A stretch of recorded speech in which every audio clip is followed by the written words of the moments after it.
भरा पूरा एक सत्र, उद्घाटन सत्र, अभी आप सब उसके सहभागी बने। 2 दिन की संगोष्ठी का ये पहला सत्र है और मुझे ये जिम्मेदारी दी गई है कि मैं इस सत्र को चलाऊं। मैं आनंद हर्षुल जी से अनुरोध करता हूं कि वो कृपया मंच पर आएं। 2 दिन की इस गोष्ठी में आप देखेंगे कि हबीब साहब से जुड़े हुए लगभग सभी मुख्य वैचारिक और कलात्मक पक्षों पर बातचीत करने की जगह इसके अंदर है और इसकी शुरुआत आज इस सत्र से होगी और सत्र का शीर्षक है हबीब का देश। मुझे लगता है यहीं से बात शुरू होनी चाहिए, हबीब साहब के काम के बारे में, हबीब साहब के विचारों के बारे में। तो ये भी एक ताकीद है कि कम वक्त में अपनी बातें कहनी हैं और कम वक्त में ये सत्र ख़त्म करना है। अभी 1 बजने को है, 12:55 अभी हुए हैं, वो घड़ी सामने है। हम उम्मीद करते हैं कि 2:05 या 2:10 तक इस सत्र को 1 घंटा के आसपास इस सत्र को ख़त्म करेंगे। मैं सबसे पहले परवेज़ अहमद साहब को बुलाऊंगा। रंगमंच की दुनिया में, नाटक की दुनिया से परिचित लोग आमतौर पर उनके काम से, उनके नाम से परिचित हैं, पर ये मानते हुए कि बहुत सारे ऐसे भी लोग इस सभागार में होंगे जो शायद उनसे पहली बार मुखातिब हों, उनके लिए मैं उनका एक संक्षिप्त परिचय आपको दे देता हूँ। उज्जैन के रहने वाले हैं परवेज़ साहब। पैदा हुए उज्जैन में, जवाहरलाल नेहरू विश्वविद्यालय से उन्होंने एमफिल की पढ़ाई की। नवभारत टाइम्स, रवि वार्ता, TVI और जी न्यूज़ में अलग अलग समयों में पत्रकारिता की। 4 नाटकों की किताबें छपी हुई हैं। छोटी ड्योढ़ी वालियाँ, ये धुआं कहाँ से उठता है, बोल के लब आज़ाद हैं तेरे, गुरमुख सिंह की वसीयत जो मंटो की कहानी का रूपांतरण है, उसके साथ मिर्ज़ावाड़ी नाम का एक उपन्यास और कहानियों की एक किताब, कुल 5। मैं परवेज़ साहब को आमंत्रित करता हूं कि वे आएँ और इस सत्र का शीर्षक है हबीब का देश और कुल वक्त है 20 मिनट।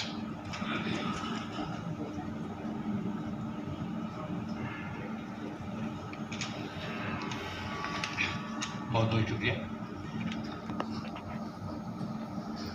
क्योंकि हास्य, व्यंग और चुटकुले सब रंगमंच का हिस्सा है, तो मैं एक चुटकुले से बात शुरू करूँगा। हालांकि घिसा पिटा चुटकुला, लेकिन संदर्भ है उसका। एक शिक्षक ने अपने चौथी पाँचवीं के बच्चों से कहा कि वो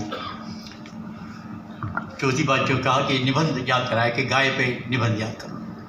उन्होंने याद कर लिया, कहा यही परीक्षा में आएगा। बच्चों ने रट्टा मार दिया। परीक्षा में देखा तो निबंध आ गया बैल पर। अब बच्चे क्या करें, उनको तो वही आता। तो उन्होंने कहा कि जहाँ जहाँ गाय आ रहा है वहाँ बैल लिखते हैं। तो इंग्लिश टीचर ने पूछा क्या लिख रहे हो, कौन सा गाय बैल दूध देता है, कौन सा गाय बछड़ी देता है। तो हमें कुछ पता नहीं, हमें तो शिक्षक ने कहा वही लिखा। तो मेरे साथ भी कुछ ऐसा ही हुआ है और इसकी कोई शिकायत शिकवा नहीं है। बड़े आयोजन में ऐसा हो जाता है। मुझसे पहले कहा गया था कि हबीब से पे कला पर बात की जाए, अब बाद में भी पता लगा कि देश पे किया जाए। तो मेरा आप लोगों से निवेदन ये है कि जहाँ जहाँ मैं कला बोलूँ आप उसको देश ही समझिए। जैसे बच्चे ने कहा।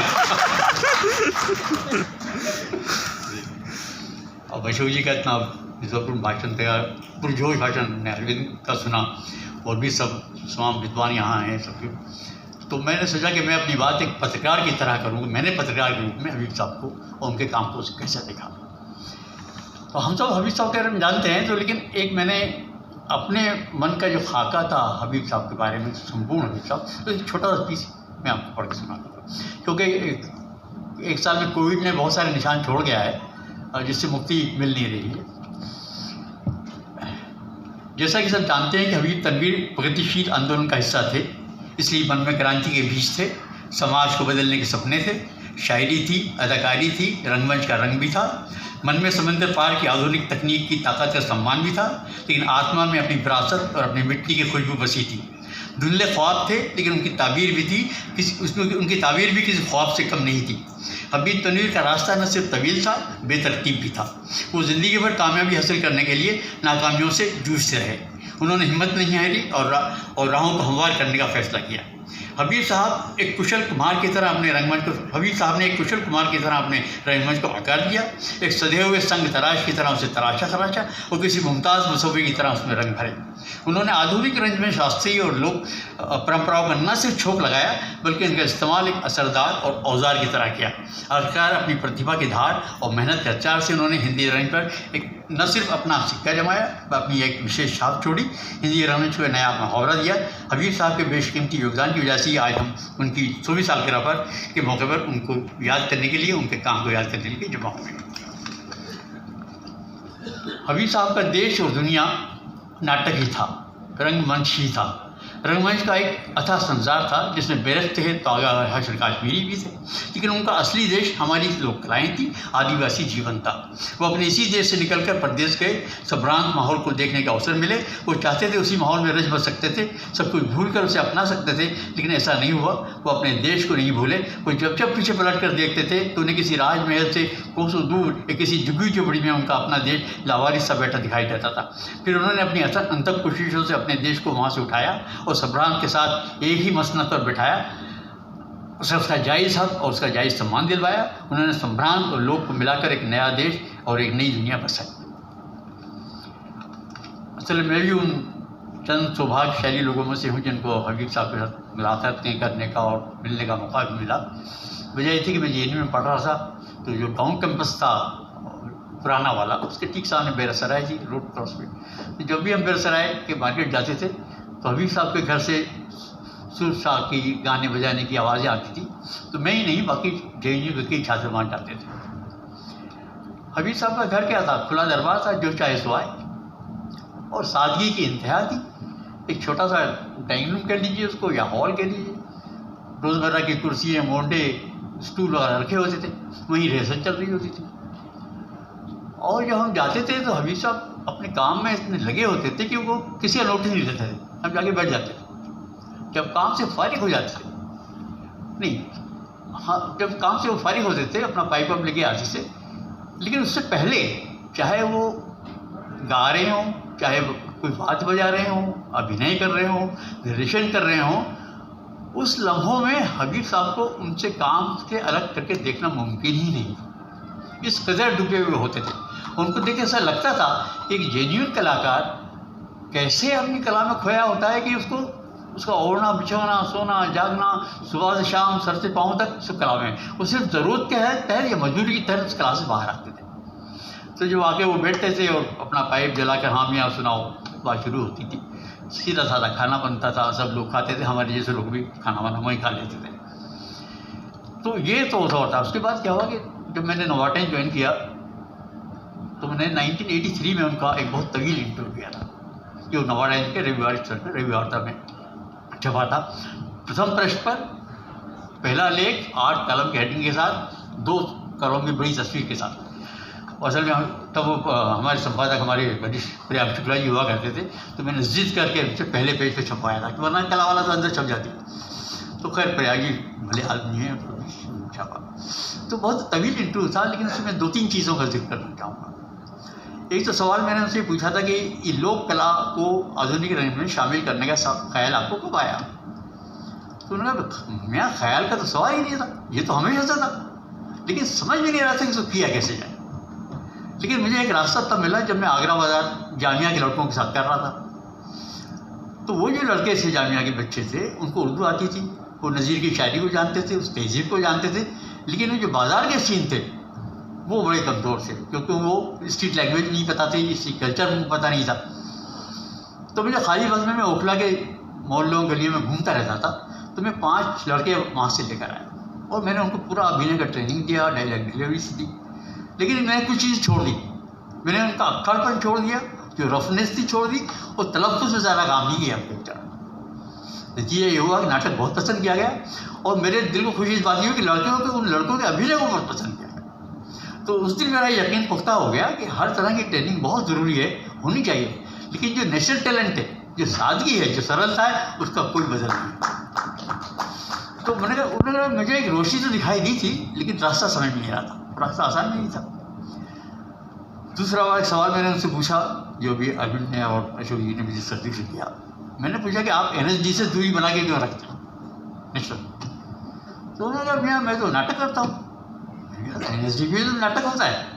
तो अच्छा, वहाँ नाटक होता है? मैं तो समझ रहा था वहाँ कुर्सी की लड़ाई होती है।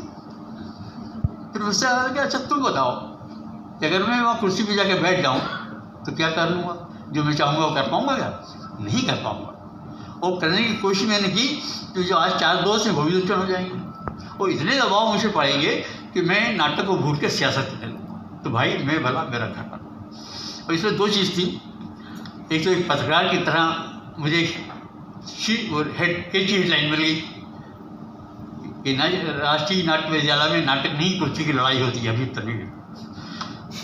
और दूसरी बात, इस बात का अंदाजा हुआ कि एक जेन्युइन कलाकार को एक प्रयोग धर्मी कलाकार के लिए किसी प्रतिबद्ध व्यवस्था में काम करना कितना मुश्किल है। और ख़ासतौर से हबीब साहब के प्रसंग में, जो अपने किए गए नाटकों पर ही प्रयोग करते थे, उसकी कई मिसालें हैं। जैसे वो शतरंज के मोहरे जो उन्होंने किया बॉम्बे में, फिर दिल्ली में किया, हैदराबाद में किया, तो उसकी ज़बान उर्दू या हिंदुस्तानी थी। लेकिन बाद में उसी नाटक को उन्होंने, क्योंकि प्रेमचंद जी की कहानी लखनऊ के बैकड्रॉप पर लिखी हुई थी, उसी कहानी को उन्होंने लखनवी ज़बान की और नवाबी कल्चर दे दिया। उस नाटक का रूप भी बदल गया। जैसे हम बात कर रहे हैं आगरा बाजार, पहले उन्होंने जामिया में किया, छोटा सा नाटक था, फिर प्ले बनाया तो नाटक कुछ और हो गया। उसके जब भी शो आप देखने गए तो आपको एक नया नाटक दिखाई देता था। तो हबीब साहब ने भ्रम नहीं था कि मैंने जो कह दिया फाइनल है, पत्थर की लकीर है। वो अपने ही नाटक को तोड़फोड़ करते थे और एक नई इमारत खड़ी कर देते थे। एक नाटक का जहाँ मौके में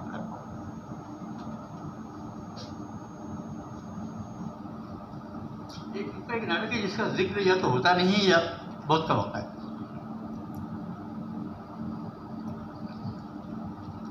वो नाटक का बाग है। वो उन्होंने दिल्ली की लेडी श्री राम कॉलेज की छात्राओं के साथ किया था। और क्योंकि वो एक वर्कशॉप का हिस्सा था, इसलिए बाहरी चीज़ें उसमें नहीं ली गई थी, सब संगीत वगैरह सब उन छात्राओं ने किया। नाटक शिशिर कुमार दास का अंग्रेजी में लिखा हुआ नाटक था। वो हबीब साहब ने उसको अनुवाद किया था और अडॉप्ट किया था। नाटक संविधान के खिलाफ था, यानी बाघ प्रतीक था उसमें, और जो पूरे समाज को अपना शिकार बनाना चाहता था। वो पूरे शहरी अंदाज में हबीब साहब ने किया था, लेकिन इतने खूबसूरत उसके प्रतीक, गज़ब के कोलाज जो उन्होंने क्रिएट किए, और साउंड का किया कि हॉल में हर बैठा आदमी अपने आप को समाज का हिस्सा समझने लगा, जो जिसकी नज़र बाघ की नज़र के सामने वो बैठा हुआ है। अब ये नाटक हो गया और मैं कई सालों बाद उनसे मिलने गया था, क्योंकि मैंने उस नाटक को रिहर्सल में भी देखा था, नोवा टाइम्स में उसकी मैंने उस के बारे में लिखा भी था। तो मैंने पूछा कि उस नाटक का आगे क्या हुआ अभी तक। तो उन्होंने बताया कि कलकत्ता में उसके 3 शो हुए थे, क्योंकि नाटक बंगाली बैकग्राउंड में लिखा गया था। नाटक तो हिंदी में था, कलाकार बंगाली थे, म्यूजिक और संगीत सब बंगाली था। बहुत खुश थे वो कि बहुत नाटक मेरा कामयाब रहा, 3 शो हुए, अखबार में खूब लिखा गया उस बारे में। फिर वो अपनी क्लिपिंग की फाइल लेकर आए, तो उसमें शायद टेलीग्राफ या किसी बड़े अखबार की एक लाइन थी कि हबीब तनवीर से एंट्री इनटू बांग्ला थिएटर। अब ये उनका सेंस ऑफ ह्यूमर कहिए या उनके मन की पीड़ा, चले मैं इस हेडलाइन में थोड़ी तरमीम करना चाहता हूँ, चेंज करना क्या। Habib Tanvir entry and exit from Bangla. क्योंकि तब तक उनको उस मतलब इतनी मेहनत से नाटक तैयार किया, कि बंगला में तैयार किया, और 3 शो के बाद खेल ख़त्म। और मेरे ख्याल से उसके बाद उनको बंगाल, जहाँ तक मेरा नारा है, बंगाल में कभी उनको काम करने का मौका नहीं मिला। तो ये उनकी एक तकलीफ थी। अब जब चरणदास चोर नाटक का जिक्र आता है तो मैं थोड़ा नॉस्टैल्जिया में चला जाता हूँ, इसलिए कि वो नाटक मैंने 1976 में उज्जैन के कालिदास समारोह में देखा था। और अशोक जी यहाँ बैठे हैं, खासतौर इसलिए भी, और अशोक जी की गैर मौजूदगी में उस बात को याद दिलाना चाहता हूँ, याद रखना चाहता हूँ कि वो जो कदम था वो एक क्रांतिकारी कदम। अशोक जी तभी कालिदास समारोह की सेलिब्रेशन समिति का हिस्सा बने थे, और उसी के बाद कालिदास समारोह में हिंदी नाटक का प्रवेश हुआ। अब हमारे जैसे लोग जिनकी औकात नहीं थी कि उज्जैन से चल के दिल्ली में आके नाटक देखें, सोचा भी नहीं था कभी। हमें घर बैठे अपने आंगन में हींग लगी ना फिट करी, हमने ड्राइवर अलगाजी को देख लिया, हबीब तकबीर को देख लिया, शांता गांधी को देख लिया, आदि रंगाचार्य को देख लिया, बाबा कारंत को देख लिया, और एम के रैना और राजेंद्र गुप्त जैसे यंग जो। तो ये इतनी बड़ी क्रांति हम लोग के लिए थी कि हम समझ रहे हैं क्या हुआ। तो उसके आगे की जनरेशन, कितने वहाँ के छात्र NSD में आए, कतार लग गई। धीरेन्द्र परमार, ज्योति स्वरूप, लोकेन्द्र त्रिवेदी, सुशीला, हफीज़ खान, लगातार कितने आते रहे।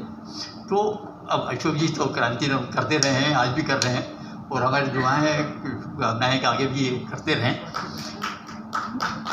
अभी रास्ते में हमारे थे तो अशोक जी ने कुछ एक मात्राओं की बात की, मराठी और हिंदी, और अरविंद ने भी नुक्तों की बात की, हबीब साहब की।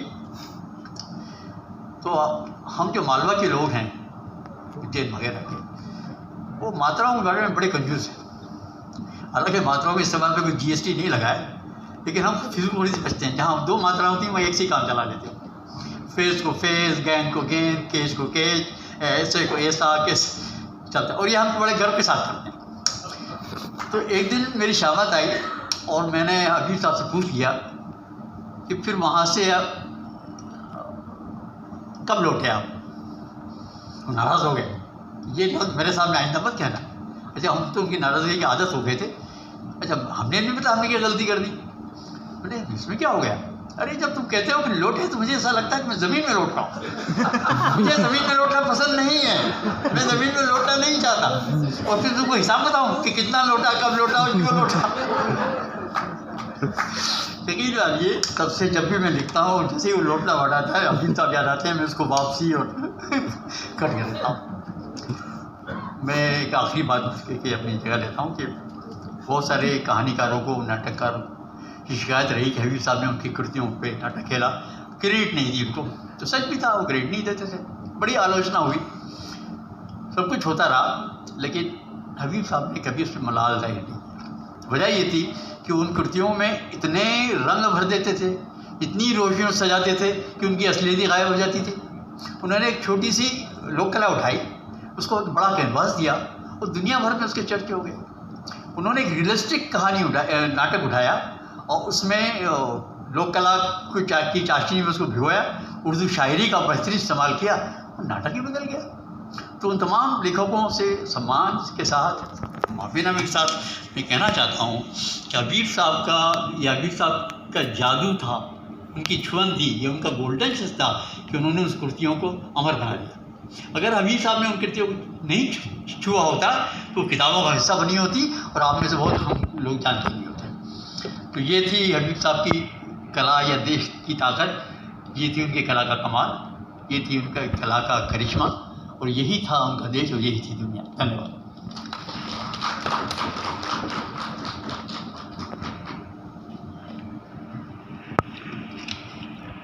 बहुत शुक्रिया परवेज़ अहमद साहब। हम सब जो यहाँ बैठे हैं, हम में से ज़्यादातर लोग किसी न किसी तरह से हबीब साहब से निजी तौर पर वाबस्ता रहे हैं या उनके काम को हमने नज़दीक से देखा है। इसलिए हम सब के पास उनसे जुड़ी हुई यादें हैं, स्मृतियाँ हैं, और हबीब के देश में स्मृतियों की जगह तो होनी ही चाहिए। इसलिए परवेज़ साहब ने एक हिस्सा अपने वक्तव्य का उन स्मृतियों को भी साझा किया, मैं इसके लिए भी उनका शुक्रिया अदा करता हूँ। और अब मैं बुलाऊंगा आदर के साथ आप सब के अपने आनंद हर्षुल जी को। आप सब जानते हैं कि वो यहीं छत्तीसगढ़ में पैदा हुए, रायगढ़ में।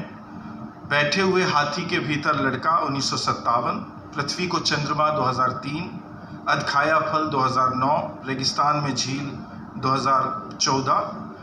ये उनकी कहानी की किताबें हैं। एक उपन्यास चिड़िया बहनों का भाई 2017 में प्रकाशित हुआ। 2 किताबें जल्दी ही, पुतले और उपन्यास देखना, ये जल्दी ही आने वाली हैं। बहुत सारे सम्मान उनको मिले हैं। मध्य प्रदेश साहित्य परिषद का सुभद्रा कुमारी चौहान पुरस्कार, विजय वर्मा अखिल भारतीय कथा सम्मान और वनमाली कथा सम्मान। आप सबके अपने, हमारे अपने आनंद हर्षुल जी।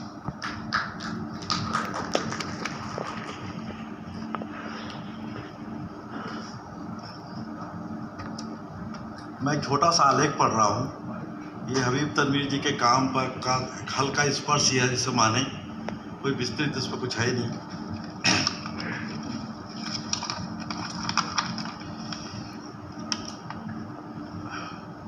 मछलियाँ मानो गहराई में तैर रही हैं, लेकिन कत्थ की गहराई को दिखाने के लिए मानो वे उड़ती हैं। जब ये मछलियाँ आकाश में आती हैं तभी कला संभव होती है। यह मेरा नहीं, रतन थियम का वाक्य है, और जो उन्होंने उदयन वाजपेयी से समाज के लिए संवाद में कहा है। यह ऐसा वाक्य